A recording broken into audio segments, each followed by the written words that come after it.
Our playoff march was stalled as the Leafs lose 3-2 to the Hurricanes.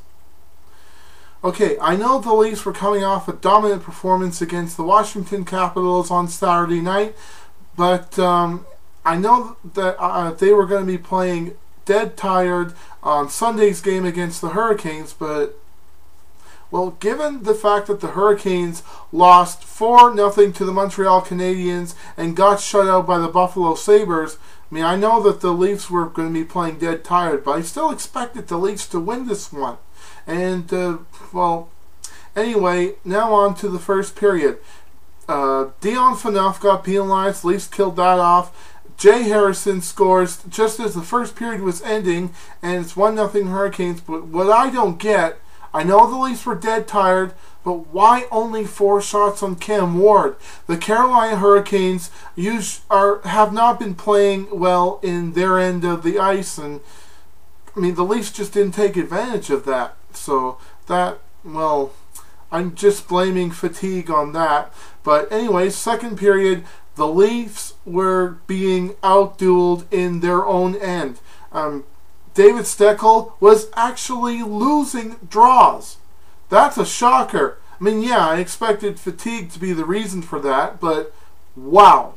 I mean, he leads the NHL in face-off wins by 62%, so I'm pretty much sure that a lot of Leaf fans are in shock about that. And then Fratton gets penalized. Now, on that penalty, Tim Connolly gets a shorthanded rush, but he is stopped by the sacrifice of Thomas Kaberle's body. And just as that penalty was ending, Jussi Jokinen throws the puck at the crease. It goes off Schen's skate, and it's 2-0 Canes. I mean, then that was followed by a couple of penalties, Sutter and Kessel, which led to a 4-on-4 situation, but Gunnarsson got penalized as well, and then another 4-on-4 situation happened as Ruutu got penalized, but the Leafs were only on a 4-on-4 for a minute and 13, so they didn't have much of a 5-on-4 opportunity. Then Bozak gets himself penalized.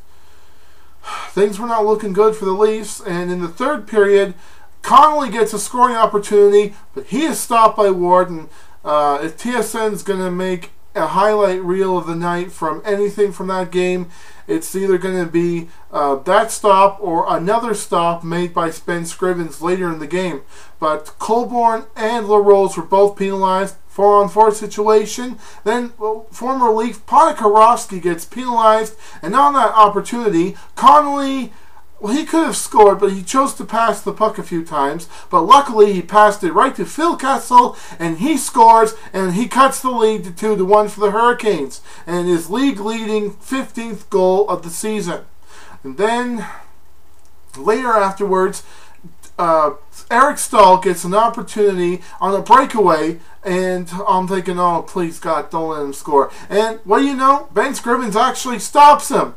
But he didn't see Jeff Skinner come in after that. He got the rebound, and that's what killed. That is pretty much what was stopping us from taking over second in the East and the top spot in the Northeast Division.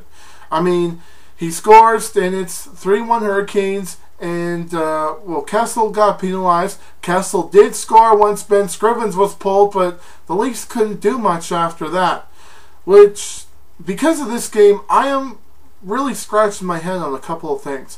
Why weren't the Leafs able to get a lot of shots on Cam Ward until just, halfway through the second period and in the third period instead of getting shots on him all game?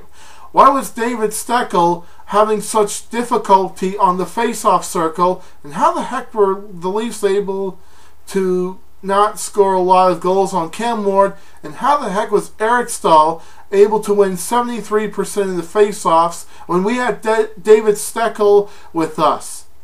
I mean, yes, the Leafs did call up Korbinian Holzer from the Marlies, but apparently that wasn't enough. And it looks like the Leafs really needed their full squad to beat the Hurricanes, even though most of them are already hurt. I mean, yes, Reimer's expected to be in net for the Leafs at the end of the month, but Leaf fans are really, really praying, hoping that he can get back as soon as possible.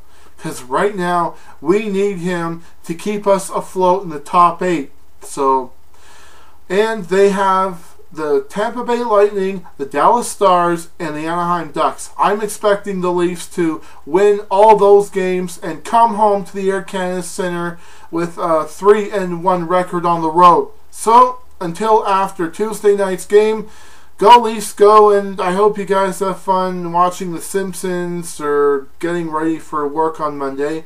But nonetheless, go Leafs, go!